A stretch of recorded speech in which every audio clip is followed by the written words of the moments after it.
Hello student, welcome to my YouTube channel Chemistry Buzz. Myself Ashish Bhaskar, senior chemistry faculty of chartered group of institution.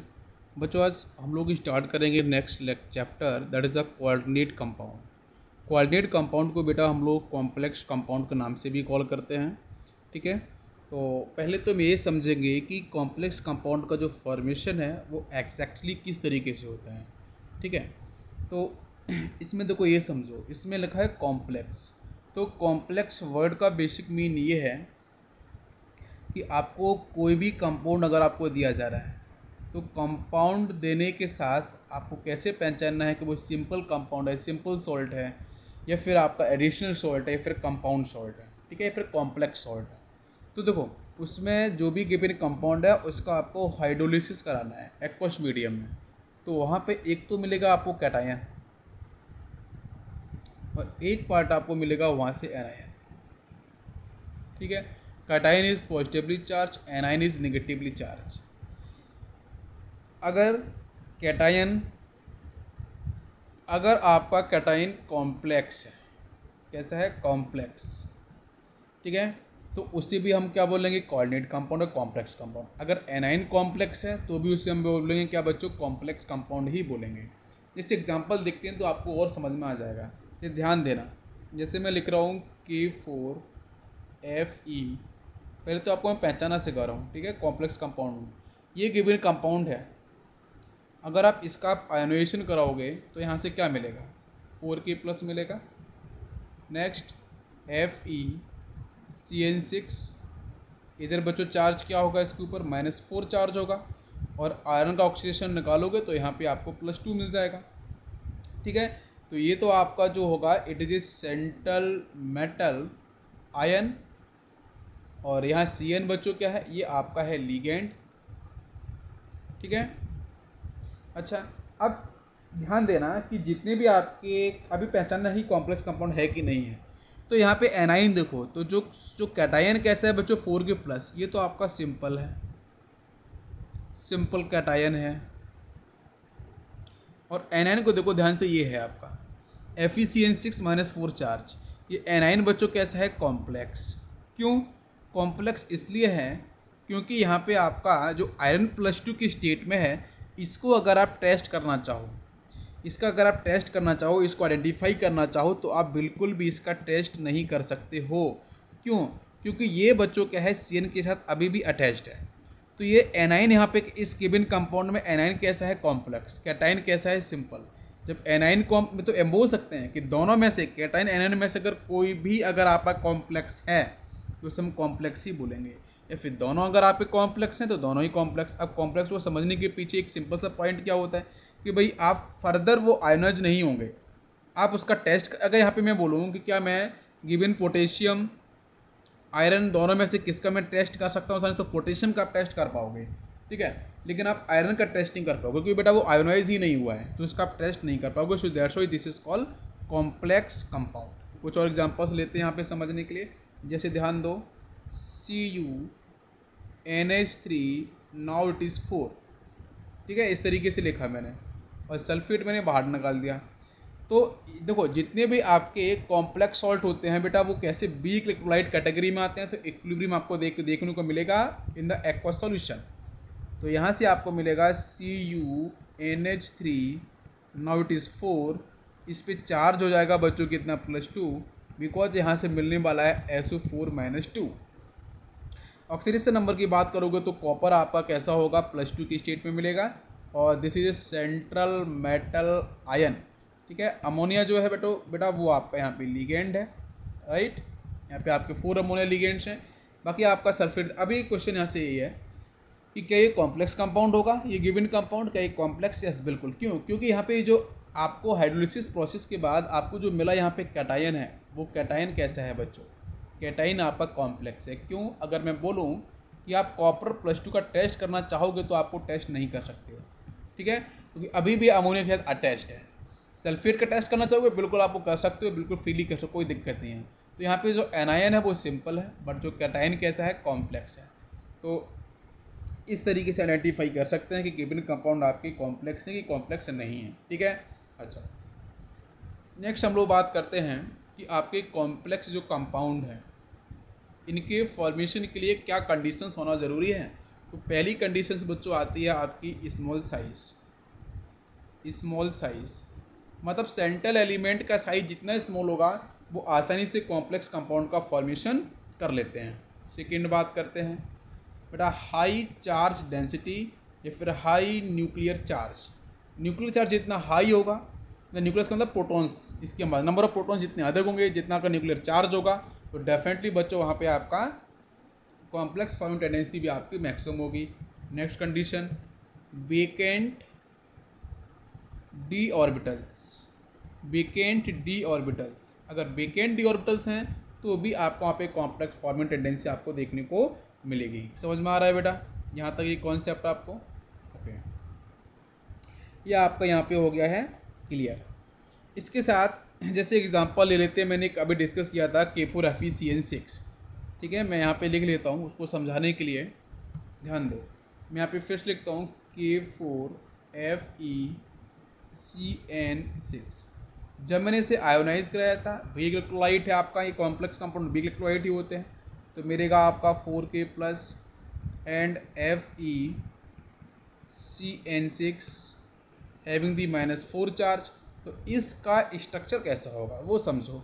यहाँ पे Fe बच्चों कितना oxidation number है, +2 है, तो ये आपका सेंटर पे Fe हो गया, ठीक है। अभी मैं यहाँ पे सिंपल तरीके से बनाऊँ तो 6 आपको दिख रहे हैं ना, तो 6 1 and 2 and 3 and 4, next is 5 and 6, तो ये 6CN, ये CN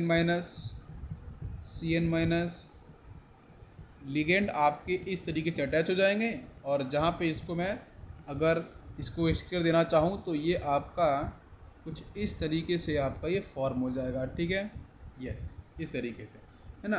तो यहाँ पे आपका ये हो गया बच्चों FeCN जो 6 - 4 था, है ना, वो हम इस तरीके से इस पर डिज़ाइन कर सकते हैं।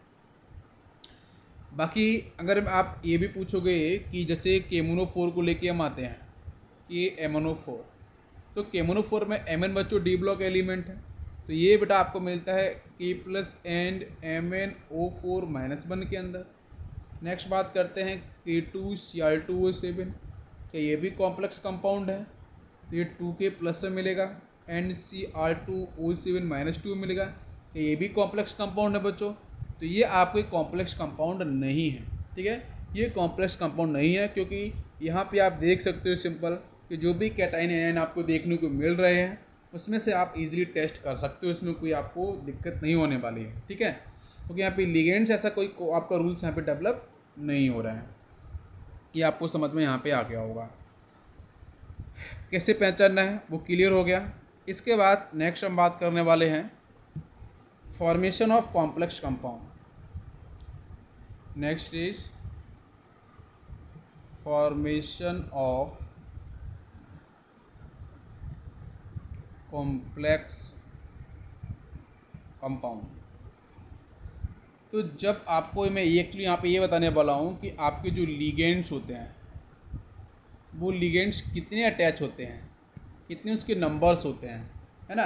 बाकी सेंट्रल एलिमेंट आपको पता है लिगेंड्स कितने होते हैं, 5 6 7 8 9 10 कैसे होते हैं वही तो पता नहीं चलता है ना, तो उसी के बारे में हम लोग बात करते हैं। तो कितने लिगेंड्स होते हैं, तो इसका आंसर मिलता है बच्चों इफेक्टिव एटॉमिक नंबर से, ठीक है, इफेक्टिव एटॉमिक नंबर से हम लोग क्या करते हैं, इसको डिफाइन करते हैं।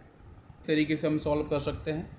तो एग्जांपल लेते हैं, ध्यान दो, K4FeCN6 इसी को ले लेते हैं सिंपल कंपाउंड को। जरा इसको आप आयोनाइज करो एक्वस मीडियम में, तो बच्चों यहाँ से क्या मिलेगा, यहाँ से मिल जाएगा आपको 4K+ एंड यहाँ से मिलेगा आपको complex anion FeCN6 charge is -4, ठीक है, ये कैटाइन मिला, यहाँ पे ये आपको एनाइन मिला, ठीक है। यहाँ पे आपका सेंट्रल मेटल आयन जिसके पास आपका +2 चार्ज है, और CN जो है वो आपका है लिगेंड, ठीक है, यहाँ तक क्लियर है। तो इसका हम लोग इफेक्टिव एटॉमिक नंबर कैसे निकालेंगे वो समझो ध्यान से। तो क्या करते हैं बेटा, फॉर्मूला क्या है, Z - X + L plus density into आपका 2। ठीक है, ध्यान देते हैं। तो यहाँ पे आपका सेंट्रल एलिमेंट कौन सा है बच्चों? आपका आयरन दे रखा है। उसका एटॉमिक नंबर बच्चों कितना? 26 माइनस एक्स मतलब बेटा इस पर चार्ज कितना, ऑक्सीडेशन नंबर कितना है आपके? +2 है। तो यहाँ पे आपका कितना आ जाएगा बेटा? ब्रैकेट में लिख लो आप इसे, +2 प्लस। अब एल की बात करते हैं, तो एल मतलब लिगेंड कितने हैं बच्चों? 6 आपके N=6 लिगेंड है CN, तो आपका 6 आ जाएगा। प्लस डेंसिटी की बात करते हैं, तो डेंसिटी बच्चों आप ये देखो, डेंसिटी आपका क्या है? जब CN अटैच हो रहा था तो CN बच्चों जैसे आपका ये आयरन है, यहाँ पे जो भी CN अटैच हो रहा था तो वहाँ पे आपके 2-2 इलेक्ट्रॉन्स बच्चों शेयर हो रहे थे ना, 6 आपके यहाँ पे इस तरीके से थे। तो यहाँ पे आपकी जो डेंसिटी का मतलब है कि इसमें आपका जो एक लिगेंड जब CN अटैच हो रहा था तो उसमें से आपकी जो डेंसिटी इसकी जाएगी वो कितनी रहेगी आपकी? 1 इंटू कितना रहेगा आपका? 2। ठीक है, ओके। तो बच्चों यहाँ पे हम डेंसिटी को थोड़ा सा डिफाइन आपको कर देता हूँ मैं। डेंसिटी का मतलब देखो बेसिकली क्या है कि density is word define for ligands. ठीक है, ये लिगेंड्स के लिए डिफाइन होता है। अभी पॉइंट क्या है कि लिगेंड्स हमारे मोनोडेंटेड हैं, बाईडेंटेड हैं, है ना। तो जो आपके गिवन लिगेंड्स है उसमें से जो डोनर साइड्स कितनी हैं, हाउ मेनी डोनर साइड्स। अब जो सेंट्रल एलिमेंट का अटैच अगर आपका एक डोनर साइड से है तो डेफिनेटली उसकी डेंसिटी आपकी 1 होगी। तो साइनाइड की डेंसिटी आपकी 1 ही होती है, तो इसलिए डेंसिटी यहाँ पे कितनी हो गई? 1। तो साइनाइड के अंदर आपका जब कार्बन की तरफ से बेटा अटैचमेंट रहेगा तो इसकी डेंसिटी कितनी होगी आपकी? 1। डेंसिटी आपको समझ में आ गई। डेंसिटी का मतलब ये हो गया कि सेंट्रल एलिमेंट के साथ जो लिगेंड अटैच्ड हैं उन लिगेंड में जो भी प्रेजेंट एटम्स हैं वो एटम्स कितने डायरेक्टली अटैच्ड हैं। ठीक है ना, तो डायरेक्टली अटैच बच्चों साइड के अंदर एक ही रहता है कार्बन, तो इसकी डेंसिटी कितनी हो जाएगी? 1। और जरा इसको हम सॉल्व करते हैं फॉर्मूले के अंदर से, तो इसकी वैल्यू आएगी बेटा यहाँ से कितनी? 26 - 2 करेंगे तो 24 आ जाएगा, प्लस ये आपका कितना हो जाएगा? 6L इंटू डी, ये मल्टीप्लाई रहेगा। ठीक है, तो 1 2 2 मतलब ये 12 हो जाएगा, और ये हो गया आपका 36। अब ये देखो कि इफेक्टिव एटॉमिक नंबर जो वैल्यू आती है फिर उस वैल्यू को हम रिलेट करते हैं नोबल गैस के साथ। अब नोबल गैस तो आपको पहले से पता है कौन कौन सी हैं बच्चों? Helium, neon, argon, krypton, xenon. ठीक है, रेडॉन। तो नोबल गैस से करते हैं इसे हम कंपेयर, तो जहाँ पे आपको ये 36 एटॉमिक नंबर बच्चों किसका दिखता है? क्रिप्टॉन का। तो क्रिप्टॉन बच्चों क्या है? 36। ठीक है, तो इसका मतलब ये हो गया कि यहाँ पे आपका जो आयरन है तो उसका जो EN वैल्यू 36 आ रही है, जो किसी पर्टिकुलर नोबल गैस है, इनर्ट गैस को क्या कर रही है बच्चों? सपोर्ट कर रही है। ठीक है, और इसी तरीके से इसकी हम स्टेबिलिटी भी डिफाइन कर सकते हैं इस गिवन कंपाउंड की।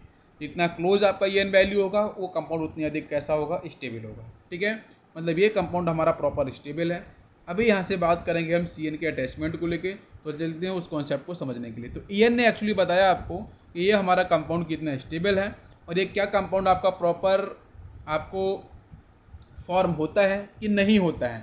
तो इस चीज़ को समझने के लिए आपको ये पता चला कि अगर कोई भी गिवन कंपाउंड है, कॉम्प्लेक्स कंपाउंड, उसका जो सेंट्रल एलिमेंट का अगर आप EN वैल्यू निकालोगे, अगर वो EN वैल्यू आपकी किसी नोबल गैस को रिप्रेजेंट कर रही है तो मतलब वो कंपाउंड आपका कॉम्प्लेक्स कंपाउंड स्टेबल है और फॉर्म होगा डेफिनेटली। अगर आपके नोबल गैस को रिप्रेजेंट नहीं कर रही है तो वहाँ पे आपकी अनस्टेबिलिटी दिखेगी और वो कंपाउंड आपका जनरली फॉर्म नहीं होगा, क्योंकि कोई भी कंपाउंड कहाँ जाना चाहिए? स्टेबिलिटी की तरफ। तो ये एक रूल्स है, जिस रूल्स की हेल्प से हम लोग क्या पता कर सकते हैं कि किस तरीके से जो गिवन लिगेंड्स हैं वो कितने अटैच होने चाहिए। अगर मैं यहाँ पे 5 करता तो अगर CN 5 होते तो कहीं ना कहीं आपका जो मतलब EN वैल्यू है वो आपकी 36 नहीं आती, तो फिर वो कंपाउंड अनस्टेबल होता है। तो मतलब ये कंपाउंड कैसा है?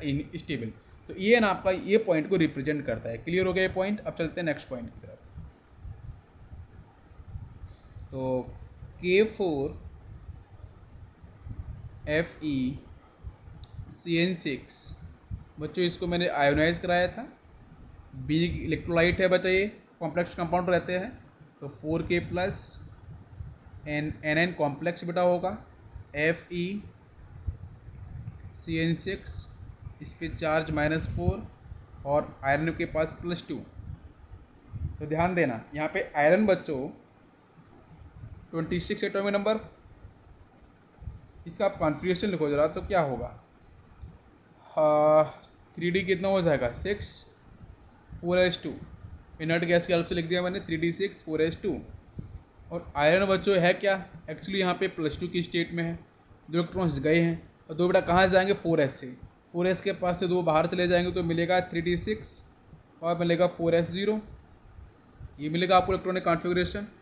अभी यहाँ पे ये भी देखो आप कि जो डी है 3d6 है, डी को मैं जरा एक बार फिल करता हूँ, देखो 1 2 3 4 and 5, तो 1 2 3 4 5 नाउ इट इज 6, ठीक है ये हो गया। और इसका 4s आपका 0 है तो वो तो आपका वैकेंट है ना, ये आपका 3d हो गया है और यहाँ पे आपका ये 4s हो गया है। अभी ये देखो सामने कि जो साइनाइड है Cn-, तो बच्चों यहाँ पे नाइट्रोजन आपको दिख रहा है, इसका मतलब कि जो नाइट्रोजन वाले जो आपके लिगेंड्स होते हैं है ना, उनकी हम बात कर रहे हैं। तो Cn तो आपको पहले से पता है कि ये आपका कैसा होता है, स्ट्रॉन्ग लिगेंड होता है। कैसा होता है बच्चों, मैं स्ट्रॉन्ग और वीक लिगेंड के बारे में बात करूँगा। अभी आप सिर्फ ये देखो, मैं पहचानने का तरीका भी आपको बताऊँगा कि साइनाइड बेटा कैसा यहाँ पे रहेगा, स्ट्रॉन्ग लिगेंड। स्ट्रॉन्ग का मतलब बेटा पहले पेयर्ड कर देगा, इलेक्ट्रॉन्स आपके जब यहाँ पेयर्ड हो जाएंगे तो पेयर्ड होने बच्चों देखो ये डी में क्या हो जाएगा, डी में कुछ ऐसा हो जाएगा 1 2 3 1 2 3 4 and 5, मतलब ये 1 ये 2 यहाँ पे आपका ये 3 टोटल 6 है ना, तो ये आपके हो गए पहले पेयर्ड। और 4s आपका ये बचा है 0, ये तो आपका खाली है। अभी देखो यहाँ पे कितने, अब आपको 4s दिख रहा है ना, तो s के बाद आपको p भी यहाँ पे दिखेगा, तो वो भी आपका कैसा होगा 1 2 3, ठीक है। अभी हमारे पास Cn कितने हैं बच्चों, 6 Cn थे, और एक Cn बच्चों क्या करेगा, 2 इलेक्ट्रॉन्स को डिफाइन करेगा, रिलीज करेगा। तो कितनी बटा वैकेंसी चाहिए आपको, 1 2 3 4 5 6 वैकेंसी चाहिए, तो 6 है ना, 1 2 3 4 5 6 वैकेंसी। अब इन्हीं 6 वैकेंसी में देखो तो यहाँ से D2 दिख रहा है, यहाँ से सिर्फ S दिख रहा है, ये D2 हो गया बच्चों, यहाँ से S हो गया और बाद में P हो गया। तो क्या हो गया, D2sp3 हाइड्रेशन हुआ कि नहीं हुआ, बताओ पहले। D2sp3 हाइड्रेशन भी हो गया, और उसके साथ ये जो आपके 6 जो वेकेंट प्लेसेस हैं, इन पे आके आसानी से क्या करेगा साइनाइड अपने लॉन पेयर्स को शिफ्ट करा देगा और बनाएगा बच्चों कोऑर्डिनेशन बॉन्ड या डेटिव बॉन्ड का फॉर्मेशन कर लेगा। ठीक है, समझ में आ गया। अच्छा, तो ये मॉलिक्यूल्स पूरी तरीके से आपका स्टेबल है, जो हम लोगों ने वेरीफाइड कर दिया है on the basis of effective atomic number. अब थोड़ा सा और अदर तरीके से, थोड़ा सा हम डिफरेंट तरीके से समझेंगे कि भाई हमारे पास डी ऑर्बिटल्स हैं, हमारे पास एफ ऑर्बिटल्स हैं, डी ब्लॉक है, एफ ब्लॉक है, वो आसानी से हमारे कॉम्प्लेक्स कंपाउंड का फॉर्मेशन करते हैं, जिसमें से डी बेटा आपकी मैक्सिमम पॉसिबिलिटी होती है। उसके पीछे रीज़न भी क्लियर है कि डी के बेटा डी की जो अवेलेबिलिटी है, डी एलिमेंट है, डी ब्लॉक के जो एलिमेंट है उनकी अवेलेबिलिटी काफ़ी ज़्यादा है as compare to F. F तो बेटा आपकी अभी मैंने अब डिस्कस किया था पहले भी आपको, तो ये रेयर मेटल्स होते हैं। तो जब रेयर आपके एलिमेंट हैं तो डेफिनेटली यहाँ पे आसानी से कॉम्प्लेक्स कंपाउंड देखने को नहीं मिलते हैं। ठीक है, और दूसरा चार्ज डेंसिटी को लेके भी हम लोगों ने बात करी थी, और जिसकी वजह से आपको जो डी होता है उसके अंदर आपका कॉम्प्लेक्स कंपाउंड इजीली आपका फॉर्म होता है। इसी सिंपल सा कॉन्सेप्ट को समझते हैं। जैसे बच्चों लिया मैंने NaCl का एग्जांपल, ध्यान दो। आप NaCl को अगर आयोनाइज कराओगे तो यहाँ से मिलेगा आपका सोडियम प्लस और मिलेगा Cl माइनस। बेटा सोडियम प्लस की बात करोगे तो 2,8 ये भी स्टेबल हो गया इलेक्ट्रॉन देने के बाद, और यहाँ से बात करोगे तो 2,8,7 होता है, 2,8,8 हो जाएगा, ये भी स्टेबल। भाई दोनों के बेटा क्या ऑक्टेट कंप्लीट हो गए दोनों के, मतलब बेटा आपका यहाँ पे कैसा है, ये स्टेबल हो गया। तो सिंपल मॉलिक्यूल्स में देखो ऑक्टेट रूल को फॉलो करते हैं।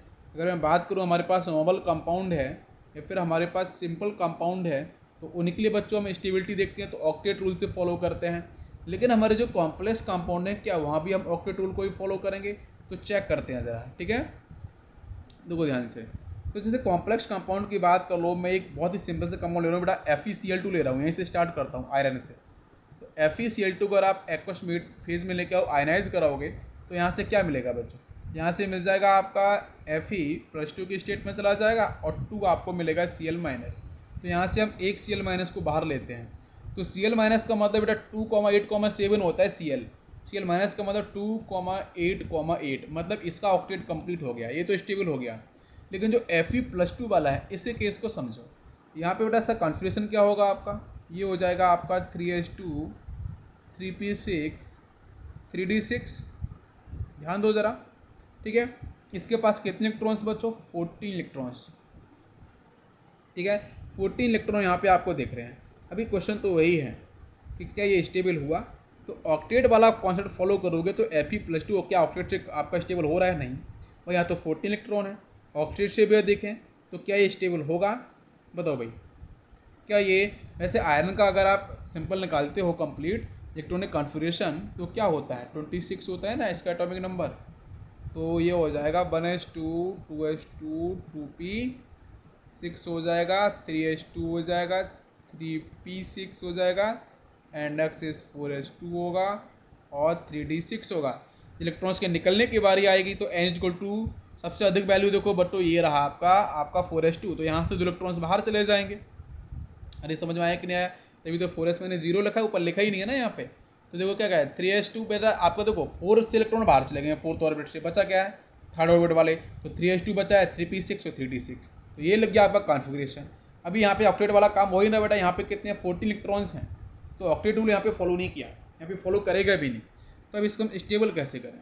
क्वेश्चन ये है, अभी इस मॉलिक्यूल्स को हम स्टेबल कैसे करें? यहाँ पे Fe+2 आपको मिल गया है। तो इसी चीज़ को हम थोड़ा और बेटर तरीके से समझते हैं। वो देखो ध्यान से, यहाँ देखो कि यहाँ पे मैंने देखे रखा आपको Fe26 इलेक्ट्रॉन्स थे। तो मतलब इसके पास कोई चार्ज नहीं है। जब इसके पास चार्ज नहीं है तो ये आपका आयरन कैसे कंपाउंड फॉर्म कर सकता है? बिल्कुल भी नहीं कर सकता है। और आसानी से पता है कि इलेक्ट्रोपॉजिटिव इतने ज़्यादा तो होते नहीं है। इससे आपके एस ब्लॉक की तरीके से तो आसानी से कंपाउंड को फॉर्म कर लेंगे किसी मीडियम के अंदर। तो फिर ये क्या करते हैं, ये गिवन कंपाउंड सबसे पहला काम है ये अपने इलेक्ट्रॉन्स को रिलीज़ करते हैं। और आयरन के साथ मैंने बात करी तो 4s2 से 2 इलेक्ट्रॉन्स बाहर चले जाएंगे आसानी से। तो पहले क्या करते हैं, इलेक्ट्रॉन्स को रिलीज़ करते हैं। और रिलीज़ करने बेटा यहाँ पे 24 हो जाएगा ये, और Fe आपका +2 की स्टेट में हो जाएगा। जैसे इसके पास चार्ज आया, चार्ज आते ही अब बेटा इनके साथ क्या होगा कि ये आयरन जो +2 है वो अपने फोर्स ऑफ अट्रैक्शन को डिफाइन करेगा, ठीक है। अब फोर्स ऑफ अट्रैक्शन को भाई इलेक्ट्रॉन्स चले गए ना बाहर, तो कहीं प्रोटॉन्स का नंबर बढ़ गया है। तो अब इस केस में क्या करेंगे, यहाँ पे आपका जो डेंसिटी की होगी, चार्ज डेंसिटी की बात होगी, जो न्यूक्लियर चार्ज की वैल्यू होगी वो आपकी बढ़ जाएगी। जिस केस में क्या करेंगे, ये अपने अट्रैक्शन को शो करेंगे। अब जैसे अट्रैक्शन को शो करेंगे तो सामने आने वाले जो लिगेंड्स हैं, जो आपके लिबिस बेस हैं, उनको बच्चों फिर एक करते हैं अट्रैक्ट। क्या आपको मेरी बात समझ में आ रही है? क्लियर है? अच्छा, इसके बाद नेक्स्ट हम लोगों ने ये भी बात करी थी कि यहाँ पे आपका जो कॉन्फ़िगरेशन आ चुका है ना, उसमें आपका क्या क्या फॉर्म होगा वो देख लो। तो ये आपका हुआ था बच्चों, आयरन के लिए मैंने बात करी थी। तो ये आपका 3s2 मतलब +2 को ले लेते हैं सीधा हम डायरेक्ट। तो Fe+2 वाला केस, ठीक है। इसको थोड़ा सा मैं क्लियर कर देता हूँ, उसको समझते हैं डायरेक्ट। ये +2, तो यहाँ पे आपका ये हो गया है 3s2 3p6 3d6, 4s electron जगह है मतलब 0, 4p भी 0 और 4d भी 0। ये आपको मिलेगा कॉन्फ़िगरेशन। जहाँ पे 3d की बात कर लेते हैं तो 6 1 2 3, ठीक है। इस तरीके से 1 2 3 4 5 एंड नाउ इट इज़ 6। बाकी आपका 4s आपका वेकेंट रहेगा, 4p भी आपका रहेगा यहाँ पे वेकेंट। उसके पास भी कोई भी इलेक्ट्रॉन्स अवेलेबल नहीं है, ठीक है। अच्छा, अब इसके साथ आपको पता है कि अगर मैं यहाँ पे अमोनिया लिंक करना चाहूँ, ठीक है, तो अमोनिया लिंक अगर मैं बेटा 6 अमोनिया लिंक करना चाहूँ तो आसानी से अटैच कर सकता हूँ मैं। आपको पता है कि अमोनिया के पास बच्चों नाइट्रोजन है, तो वो कैसा है बच्चों, आपका स्ट्रॉन्ग फील्ड लिगेंड है। जब ये स्ट्रॉन्ग लिगेंड है तो इसको पेयर्ड कर देगा, ठीक है ना। तो पेयर्ड करने मतलब डीजनरेसी क्रिएट करेगा बेटा ये। अरे क्या होगा यहाँ पे, जैसे अमोनिया आएगा तो इनके जो प्रेजेंस, आपके जो इलेक्ट्रॉन्स है उसके बीच में क्या होगा बच्चों, कहीं ना कहीं आपका डिस्टर्बेंस क्रिएट होगा। तो जिसकी वजह से आपका ये डी वाला है उसमें डीजनरेसी क्रिएट होगा। तो ये बच्चों आपका हायर एनर्जी के अंदर बच्चा ये 2 ऑर्बिटल्स ऊपर चले जाएंगे, और लोअर एनर्जी के अंदर बच्चों ये रहेंगे इस तरीके से। अब क्या होगा, 6 अमोनिया आने हैं तो ये पेयरिंग हो जाएगी। तो पेयरिंग होने पे 1 2 3 4 5 एंड 6, 2 ऊपर आपके वेकेंट रहेंगे, लोअर एनर्जी आपका हायर एनर्जी वाला, लोअर एनर्जी आपका नीचे है। अभी 6, अभी यहाँ पे क्वेश्चन है कि आपके ये तो इस तरीके से आपका डिसोशिएट हो चुके हैं, आने वाले कितने अमोनिया आपके 6 हैं। तो 6 का वेकेंट हुए हैं तो 2 तो ऊपर आपको मिल गए डी के अंदर, ठीक है, और 1 आपको यहाँ से एस से मिलेगा, 3 आपको पी से मिलेंगे, तो हो गए ना आपके 6। तो 6 जो आपको दिख रहे हैं उनके पास जाके अमोनिया, जो 6 आपके वेकेंट ऑर्बिटल्स हैं वहाँ पे जाके अमोनिया आपका शिफ्ट होगा। 1 2 3 4 5 और एक आपका 6, ठीक है। इस तरीके से 6 अमोनिया यहाँ पे हो जाएंगे आपके अटैच। और यहाँ पे अगर आप EN निकालना चाहोगे तो बच्चे वो क्रिप्टॉन से मैच करेगा, that is the 36 is the atomic number, ठीक है। तो यहाँ पे अगर मैं स्पीसीज को लिखूँ तो क्या बनेगा बताओ बच्चों, Fe अमोनिया कितने आई 6 और चार्ज इस पर कितना रिजल्टेंट +2। इसको अगर आप बैलेंस करना चाहो तो ये क्या बन जाएगा Fe और ये हो गया आपका अमोनिया NH3 +2 को अगर आप बैलेंस करोगे तो क्या बच्चों Cl- जोड़ दो आप, तो Cl2 को आप यहाँ पे लिंक कर दो, बस हो गया ये। तो ये आपका देखो मैंने क्या किया था, हमारे पास गिवन कंपाउंड क्या था FeCl2 था सपोज, ठीक है ना। हमारे पास गिवन कंपाउंड मैंने क्या लिया था FeCl2 लिया था, तो FeCl2 से तो कॉम्प्लेक्स नेचर डिफाइन हुआ ही नहीं था। तो मैंने क्या किया कि Fe जो आयरन है वो +2 की स्टेट में है, अट्रैक्शन को शो करेगा। तो सबसे पहली स्टेप क्या है कि डी ब्लॉक के एलिमेंट इतने इलेक्ट्रोपॉजिटिव होते नहीं हैं जो अट्रैक्शन को शो कर सकें। तो सबसे पहले वो क्या करते हैं, इलेक्ट्रॉन्स को रिलीज़ करते हैं, और रिलीज़ करने के बाद फिर वो क्या करते हैं, अपने अट्रैक्टिव फोर्स को शो करते हैं। अट्रैक्टिव फोर्स शो करेंगे तो फिर वहाँ पे लिगेंड्स आपके अटैच्ड होंगे। अब कितने लिगेंड अटैच होंगे तो वो बच्चों डिफाइन कैसे होता है, EN से, इफेक्टिव एटॉमिक नंबर से डिफाइन होगा, हम लोगों ने पहले डिस्कस किया था। तो Fe+2 की बात करी थी तो यहाँ पे EN की वैल्यू आप निकाल पाओगे। अब अमोनिया आपको यहाँ पे 5 जोड़ने हैं, 6 जोड़ने हैं, 7 जोड़ने हैं, 8 जोड़ने हैं, 9 जोड़ने हैं, कितने जोड़ने हैं, तो वो कहाँ से डिफाइन होगा EN से। तो जब मैंने यहाँ पे निकाला तो ये 36 क्रिप्टॉन है उसको मैच कर रहा था। अगर मैंने उसको मैच कराया भी, आप ऐसे भी समझ लो, तो यहाँ पे कितने अमोनिया की जरूरत पड़ेगी आपको 6 अमोनिया की, तो 6 आपके यहाँ पे ज्वाइन हो गए। और आपका अमोनिया कैसे है बच्चों, स्ट्रॉन्ग फील्ड लिगेंड, तो पेयरिंग पहले कर देगा Fe+2 के इलेक्ट्रॉन्स को, पेयरिंग करेगा तो 6 आपको वैकेंसी दिख जाएगी। तो आपके यहाँ पे लॉन पे आसानी जाके बच्चों क्या होंगे, कोऑर्डिनेशन बॉन्ड का फॉर्मेशन कर लेंगे, हो गया ना। तो बाकी आपका जो गिवन कंपाउंड मिला, जो आपको कंपाउंड बेटा फॉर्म हुआ है Fe NH3 और आपका Cl, हो गया compound, is a complex compound, simple सा। यहाँ पे कॉम्प्लेक्स आपको कैटाइन मिलेगा और आपको सिंपल एनाइन मिलेगा। तो इस तरीके से कॉम्प्लेक्स कंपाउंड क्या होते हैं बच्चों, फॉर्म होते हैं। समझ में आ गया यहाँ पे किस तरीके से कॉम्प्लेक्स कंपाउंड फॉर्म होते हैं, रटना नहीं है, ठीक है, इस कॉन्सेप्ट को समझना जरूरी है। इस एग्जांपल और लेते हैं, COCl3 के साथ अगर बच्चों में लेके आता हूँ 6NH3, ठीक है, तो यहाँ से देख कैसा कंपाउंड फॉर्म होगा वो जरा देखते हैं। भाई COCl3 तो बच्चों कैसा है, नॉर्मल कंपाउंड है। जब मैं अमोनिया को लिंक कर रहा हूँ यहाँ पे तो क्या होगा, अमोनिया तो बच्चों आपको पता है लिगेंड है, तो जरा चेक करो CO बेटा CO कोबाल्ट की बात कर लेते हैं, तो 27 एटॉमिक नंबर, कॉन्फिगरेशन निकालो तो होगा आपका 1s2 2s2 2p6 3s2 3p6 4s2 and 3d7। समझ में आ गया। बट यहाँ पे कोबाल्ट बेटा कितना स्टेट है, CO+3 की स्टेट में है। अब ये बेटा CO जब CO+3 में डिफाइन किया जाएगा, 3 इलेक्ट्रॉन्स बाहर जाने वाले हैं, तो बाहर जाने वाले हैं तो बेटा यहाँ पे कितना 24 एटॉमिक नंबर 24 इलेक्ट्रॉन्स हो जाएंगे। अब इसको ये समझो आप, सिंपल सा लॉजिक समझना कि मैं कितने अमोनिया जोड़ूँ। यहाँ पे मैं यहाँ पे आपको नंबर हटा दूँ, सपोज मैं 6 नहीं बोल रहा हूँ, मैं n नंबर बोल रहा हूँ, कितने अमोनिया जोड़ने हैं, 24 एटॉमिक नंबर है। 24 जो एटॉमिक नंबर है उसको आप लेके जाओ इनर्ट गैस के क्लोज में, तो कौन सी इनर्ट गैस बच्चों क्लोज होगी, आपकी क्रिप्टॉन हो जाएगी। कितना बेटा 36। अभी चेक करो यहाँ से कितने आपका डिफरेंस कितने का है बच्चों, यहाँ से 12 इलेक्ट्रॉन्स का डिफरेंस है। अगर आप लिगेंड जोड़ना चाह रहे हो तो एक लिगेंड 2 इलेक्ट्रॉन्स को आपका शेयर करेगा, तो कितना बच्चों आपके 6 लिगेंड आप जोड़ सकते हो। अब 6 का मतलब चाहे 6 अमोनिया जोड़ो, चाहे 6 आप अदर लिगेंड जोड़ो, जिसके पास आपको बाइडेंटेड की बात कर रहे हैं हम लोग क्या कर रहे हैं कि जहाँ पे 2 इलेक्ट्रॉन्स आपके शेयर किए जा रहे हैं, मोनोडेंटेड हो बाइडेंटेड ट्राइडेंटेड जो भी हो, 2 इलेक्ट्रॉन्स आपके शेयर किए जाने हैं चाहिए, ठीक है। मोनोडेंटेड की हम लोग जनरली बात कर लेते हैं। तो यहाँ से पहले ये समझो कि COCl3 से मैं कितने अमोनिया जोड़ना चाहूँ, आपका कॉम्प्लेक्स कंपाउंड बन जाएगा।